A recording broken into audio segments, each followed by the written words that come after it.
and welcome to Peaceful at Heart. My name is Cedric Martin and I'll be your host. Each week we're going to take a closer look at the book Peaceful at Heart, Anabaptist Reflections on Healthy Masculinity.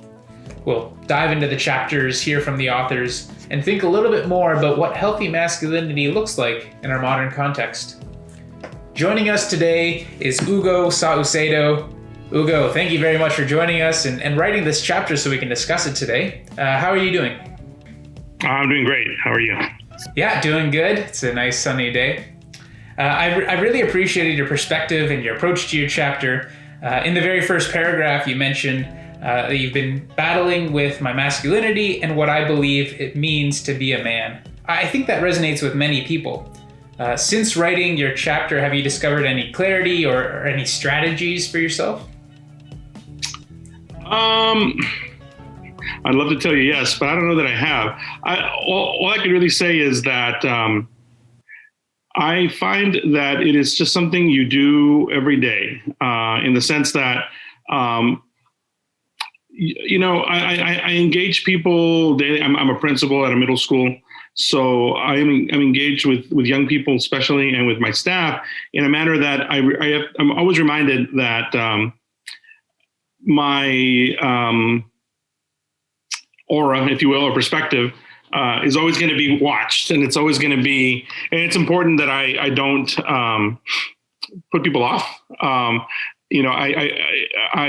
very conscious of the fact that I have a duty to be a role model to a degree, and that, and I also have a duty to understand my role, but not just, my role as a principal, but also my role as a father, my role as somebody that, I'm in education because I like kids, and, somebody that tries to approach them in a manner that is going to be life-giving. And so that's something that I have to remember. And part of that is how I carry myself. I have two administrators who I supervise. One of them's a man, and the other one's a woman. And he's a pretty macho kind of a guy. And I've had to really change. I've had to coach him and change that aura, if you will, because it's really, really off-putting for a lot of people. And that is what gets talked about instead of what's really important.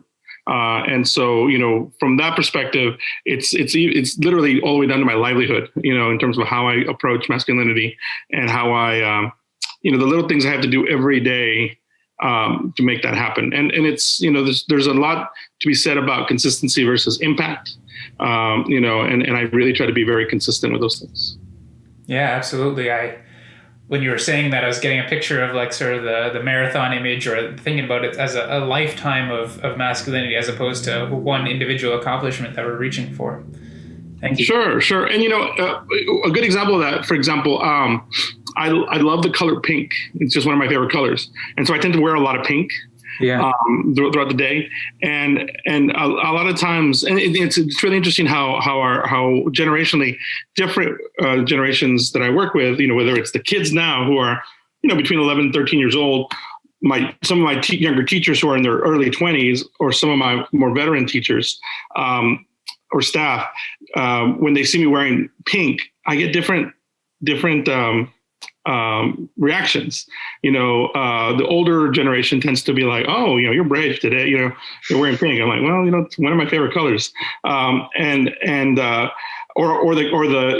students tend to be like, oh, that's a nice shade, you look really good in that, or whatever. Or don't even make a comment at all, right? Because it's not important to them. So that's one of those things that I think tends to be, still a holdover, certainly of certain generations, in terms of what perception of what it means to be masculine. Absolutely. Or what masculinity looks like. Yeah, for sure. Now, Hugo, in your chapter, you mentioned that women helped shape your views about masculinity and also gender inequalities, especially as you'd cook together in the kitchen. I'm wondering if you could tell us a little bit more about that. Sure. Well, I've always loved to eat, and it's what better place to be than in the kitchen. And so, growing up, I don't come from a large family. I have a brother and a sister, and I only have 2 or 3 cousins that I really related to. But, we spent quite a bit of time together. And most of the time I spent it with my mom or my grandma in the kitchen, getting dinner ready or whatnot. And it was one of those, I don't know, it was one of those times that I was able to not just, I was there for selfish reasons. I was there because I wanted to eat, right, or to sample food or whatnot. But I ended up realizing later in life that it has really impacted the way I look at relationships. Because I'll give you an example. Going back to what I do as a principal, every faculty meeting I have, I make sure that there's a meal. Because I have rarely seen anybody upset at a good meal. And I really take advantage of that. And I do my best to make sure that I have a hand in some of that meal. In other words, I've made, cookies, or I made, the main course or whatever, to make sure that I inject that into that, because I want them to understand and know that for me, food is very relational. It's something that I show you that I care about you. I've taken the time to make something for you. And I learned that from my grandma, from my mom, from my aunts, that food is not just something that nourishes your body. Food is something. It's a language, literally, that shows you that you love somebody, or that you care about somebody, or that sometimes that you're angry with them, right? Because you might overspice the food, for example. I remember my aunts used to do that all the time. Like when they were mad at their husbands, they would put more spice in it than their husbands would like, or they would put too much salt or something. So little things like that, you've got to be really, conscious of that as a love language to a degree. Yeah, absolutely. I'd say that food is a love language for me too, so I can resonate with that. Mm-hmm. I appreciated how willing you are to open up, to share about your personal struggles with mental health in your chapter. The story of your daughter teaching you to release your emotions is a powerful one. What change needs to happen for men to be able to share what we're feeling? Well, I think, obviously we're all different. And I think that for me, my personal experience, I think of the men in my life. I think of my brother, my dad, my son, and myself in particular, because, that's kind of the core of who I know or emulate to be men. And we each have a very different journey. Now, in my journey, I mentioned, like you said, my daughter really helped me kind of come out of a lot of that inward turmoil. And I think a lot of it had to do with just my desire, my true deep desire to just be released from all of the anguish that was going on in my head. And I think that, to a degree, it's a societal issue in the sense that, because I'm a man, quote unquote, I have to provide, X for my family. I have to be the head of the household. I have to make all the decisions. I have to do X, Y, Z. And that for me, was not necessarily the issue. The issue had to do more with the fact that, growing up, I never really had a good outlet or understanding of how to express those feelings. And typically what ended up happening was a violent response, from my dad or from my brother or whatnot, that then led to me having, anxiety, that led me to have, which then led me to be angry and whatnot. And it's just a cycle. It's a vicious cycle. And I think it's something that, at that time and space with my daughter, it was more of an opportunity for me to live in that moment and really come to better understand what was really important. And in order to continue that relationship, I had to change something and continue all relationships, really, because at that time, during that time period, I would venture to say that most people that knew me didn't really think I was that great of a person. And so there was definitely a time when there was a definite visual change. But then, of course, once it was confronted, then I was able to have a little bit better control of it and willingness to get a little bit more help through that process. Yeah, for sure.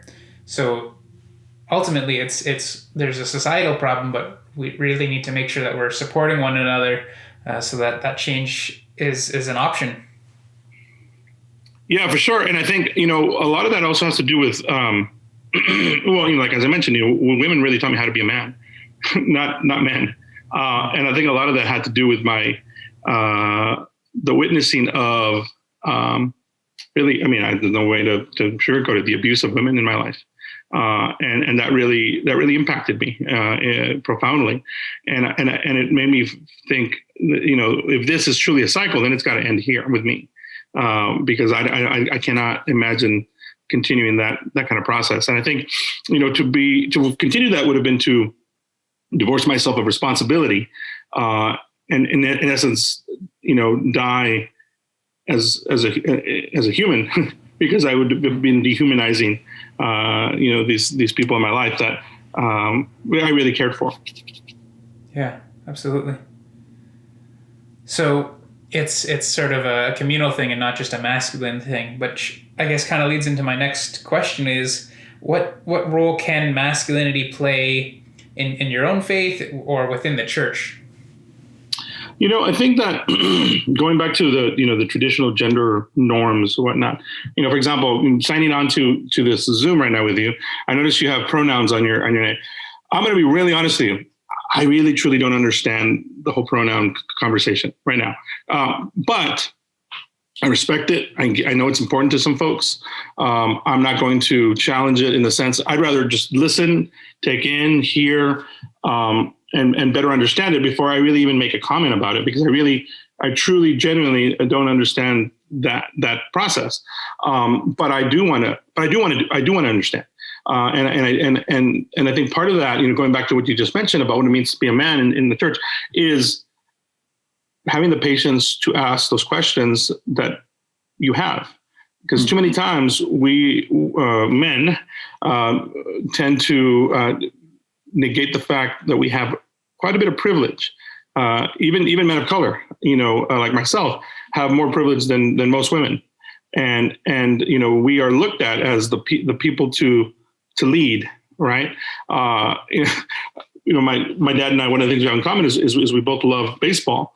And I remember one time I took him to Chicago because he loves the Cubs, and we went to go watch the Chicago Cubs. And one of the announcers was a woman, and he got so angry. He's like, "What's a woman doing announcing this?" And I'm like, of course, it was not a big deal with me, but I think when your world is such to a degree, you start to have that kind of visceral response. And I think the church is just like that as well. We see that with women in leadership, and we see that with, whether or not, what the role of the man truly is, and whether really we are the head of that house or not. And I think that for me, it really has to do more with, what's more important to me is, again, having the willingness to stop and ask questions and understand before you really jump into something, and frankly make a fool out of yourself, but also throw yourself out of that conversation. Because going back to the pronoun conversation, that's a big thing going on for my middle schoolers. I had an incident here a week ago where one of my counselors, who is older than I am, she's a little bit different generation, refused to call or use a pronoun for one of our female students. The female student used the they pronoun, and she refused to do that. She's like, "No, you're a girl. You're a girl. I'm gonna call you what you are." And so, but that totally destroyed that relationship and the possibility of any type of mentorship, the possibility of any type of advice that child would be willing to even listen to. And for the counselor, it also destroyed her opportunity to grow and understand in those things. And I was honest with her when I had my conversation with her, follow up. I said, "Look, I don't understand it either, to be honest with you, but I'm happy to listen and I'm happy to learn. And until I feel like I've really gotten the information I need to talk about it, then I will. I'm not saying that my pronouns are going to change. That's not what it's about. It's about me understanding, why somebody else uses the pronouns that they do." Yeah, absolutely. And I hope that the church can be a space for asking questions and learning together and figuring out what masculinity or femininity or what all that means for us as a community, as individuals too. Sure, for sure. Hugo, we're just about out of time here. I want to thank you for spending your time with us. But before we do go, do you have any sending thoughts for us? Well, I guess I'll just say that, my contribution in this book was very cathartic. And it was an opportunity for me to reflect on a period of time. Well, the period is still continuing, to be honest with you, that was instructive, that could have gone in any direction, really. But that I'm thankful keeps me humble, and it keeps me thinking continually what it truly means to be a man, what masculinity really is, and how I can be better suited to really contribute to society in a way that's life-giving, and that gives me an opportunity to mentor others in that process. In my role as a principal, I actually have a couple of interns, and I have one particular. She's a female intern, and I know some principals that won't take female interns. Some male principals that won't take female interns, and I think that's totally ridiculous. Because, and I'm going to be honest, I think I've learned more from her than she has from me, frankly. What a loss it would be if we don't take those opportunities, right? And I know that we live in a time that is perceived to be challenging for men, quote unquote. If you're not a jerk, you're not going to have any challenges, in my opinion. If you're willing to listen and put yourself out there and not jump to conclusions, you're going to be just fine. And if you're not going to be willing to do that and kind of continue going into this traditional macho role of what it means to be a man, then you are going to have a lot of issues in any avenue of society, which to me is too bad, because we live in a very polarized time as well, and I would rather spend my time finding a way to meet people in the middle versus polarizing myself to the ends. So that's that for me, this whole journey, this chapter, and then some follow-up things that I've been doing through other publications have really helped me kind of get there. Very good. Thank you, Hugo. We really appreciate your time. Have a great day. Thank you. Peaceful at Heart was recorded in the city of Toronto, the land covered by Treaty 13 with the Mississaugas of the Credit. This is the Dish with One Spoon territory. The Dish with One Spoon is a treaty between the Anishinaabe, Mississaugas, and Haudenosaunee that bound them to share the territory and protect the land. Subsequent Indigenous nations and peoples, Europeans, and all newcomers have been invited into this treaty in the spirit of peace, friendship, and respect. We all eat out of the dish, and all of us that share this territory with one spoon. We want to acknowledge the ancestral lands and waterways of the Mississaugas of the Credit, the Anishinaabe, the Chippewa, the Seneca, the Haudenosaunee, and the Wendat peoples. Toronto is now home to many diverse First Nations, Inuit, and Métis peoples. We wish to thank them and any other nations who cared for this land. Colonization is a continuing form of oppression, so it is important that we acknowledge the lands and digital spaces that we are holding and taking up. We remember the acknowledged and unacknowledged, recorded and unrecorded, past, present, and future. We are all treaty people.